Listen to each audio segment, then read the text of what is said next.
Oh man, have you seen the time? Uh-oh, is it Rant 30? I think it is.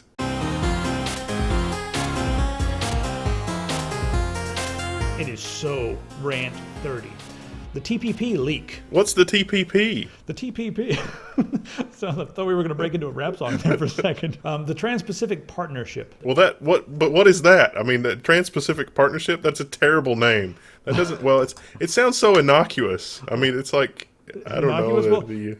You go ahead and explain it, and then I'll explain what's going on with the leak. How's that? Well, okay. So the Trans-Pacific Partnership is sort of, the name is just so insidious. It seems so innocent, but it's so much more insidious than that. And it's almost like the doublespeak from 1984. It's like, the Ministry of Love or whatever. It's Yeah. it's the Trans-Pacific Partnership. It's a partnership across the Pacific. What? That's great. No, Yeah. it's about intellectual property. It's an agreement that's being negotiated in secret, mostly with the Pacific Rim countries, although England is somehow involved, or the UK, I guess, is somehow involved, and it has to do with copyrighted works and how copyright works, but also copyright of things like plants, like the Monsanto thing, which we'll get into more in a minute, and how those are to be treated legally, and it's like, does copyright infringement warrant jail time, and how countries should react as far as copyrighted intellectual property and intangible goods like that go, and so this is an agreement being negotiated in secret to determine how that'll behave, and the only people involved are governments and very large corporations. The citizenry and the consumers have been totally left out. So before we talk about what happens when the customer or the consumer or the citizen gets left out, let's just go through. I made a really sloppy, ugly Word document here that I just slapped together. I think I even slapped things. There's even some misspellings in here, but I'm going to pull it up on the screen, and we're going to go through this. Here's what it does. It extends the life of the copyright to the life of the author plus 100 years. Right now in America, it's 70 years, and in most other countries, it's way smaller than that, and that is an attack on our culture. We've made a separate video on that, so you guys can watch that on your own time. It would extend the life of copyright for corporations to 100 years and 120 years for unpublished works. As far as fair use goes, it's not exactly clear. There's a lot of argument going back and forth in the documentation, but it looks like... What's fair use? Oh, yeah.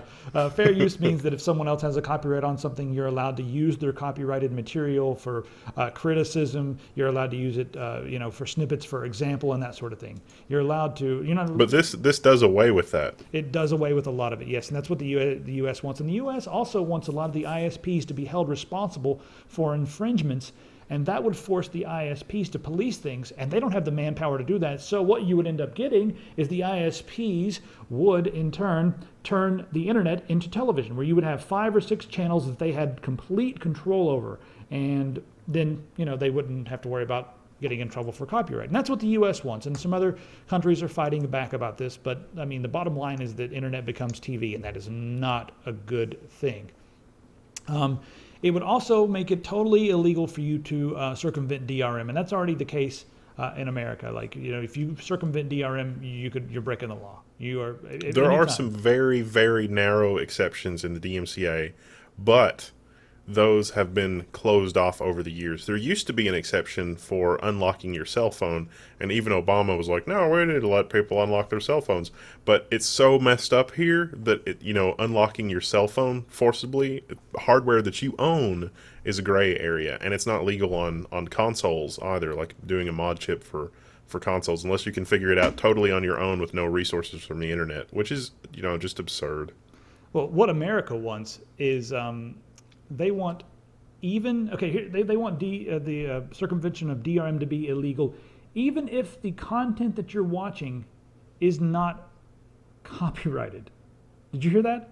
Even if the content is just completely free, it's fair use, it's not copyrighted, it's just whatever.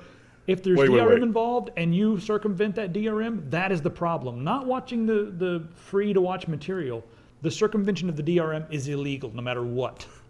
So what you're telling me is that they're taking away the public domain by extending the copyrights, and anything that is hideously old, that is just, 1700s old, we can't, like if it's, Beethoven as brought to you by Disney, we can't, we can't circumvent the controls on that. Is that what you're telling me? So that it's effectively locking us out of the public domain completely, Yes. unless we're getting public domain material from the cotton gin or dead tree format. That's awesome. That sounds amazing. Yeah, and the other thing that's really interesting is they want DRM on everything.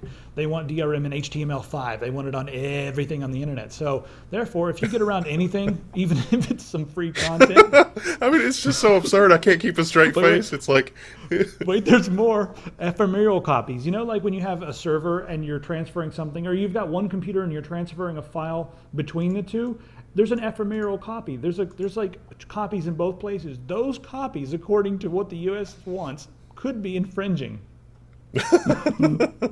I mean, that's so completely insane. I mean, it doesn't even format shifting, time shifting. Yeah. No, not allowed. It's like, I think they're also trying to make it illegal. I mean, by extension, the little single antenna, single subscriber, you rent an antenna, over the air cable subscription services that we have now, where you can get broadcast television in like metropolitan areas like New York City, where there's a service operator that will rent you an antenna, that will allow you to rent from them an antenna to receive broadcast television and then stream it to you over the internet, which has been ruled legal.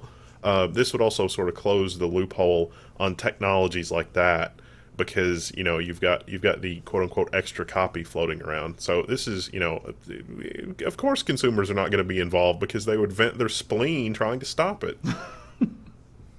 Oh, man. The 1996 Telecommunications Act was bad for us, but you can go online and you can obtain copies of that. And we knew what was going on and people were talking about it.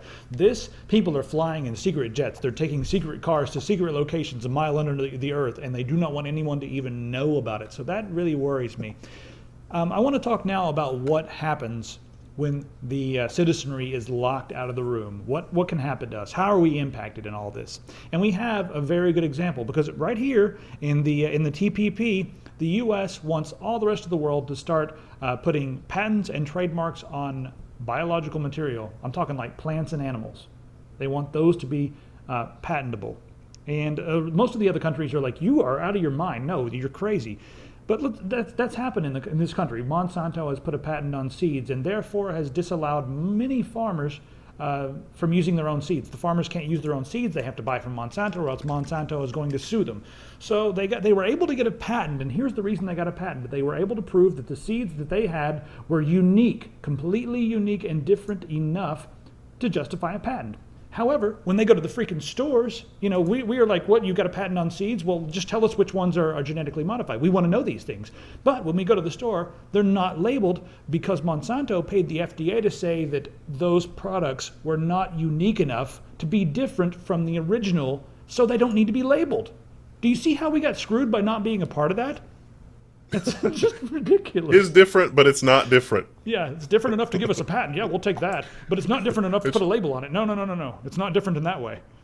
So it's Schrodinger's genetically modified ear of corn. Is that what you're telling me? Schrodinger's corn.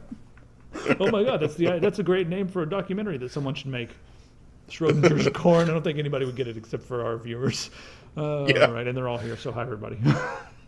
Anyway, I think that's pretty much my rant 30. It's ridiculous. If anybody has any ways that we can get more involved with this, I don't know, because they're locking us out of this and it's bad for us. So how do we get more involved in all this? How do we get ourselves? We've got to just, at some point, just kick the door down and be like, hey, we're here. Where's our chair? I mean, granted, it's like they don't want the public involved because the public doesn't know. And it's like, well, a lot of the public doesn't know, but the vast majority of the public arguably maybe doesn't know. But the entirety of the public not knowing, no, that is not true. The government needs to be open and the citizenry need to be involved. Otherwise, it's like, why are you doing this? What is your motivation? What is there to gain from a corporate standpoint? What is the gain for society? These are not, this is like, third grade questions. This is not hugely complex. I don't understand why it has to be done in secret. That's usually a bad thing. Sunlight is the best disinfectant. It really is. And if there are people there that can't keep up with third grade material, then maybe they don't deserve to know, but the great majority of us do want to know and do care.